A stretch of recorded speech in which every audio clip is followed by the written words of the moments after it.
C. Mark Warren watching the 265hurt.com crash cam video. You see this video, this accident happened on a Monday morning. This is no way to start your week on a Monday morning.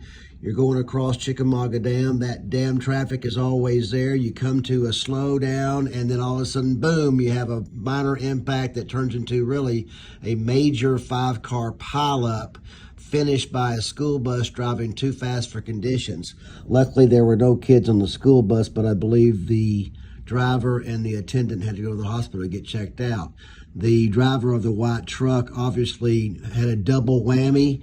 He hit the car in front of it because it came to a stop, rear-ended that car, and then as it was sitting there, here comes the school bus right down the road, driving too fast for conditions, and chick-a-boom, there it is.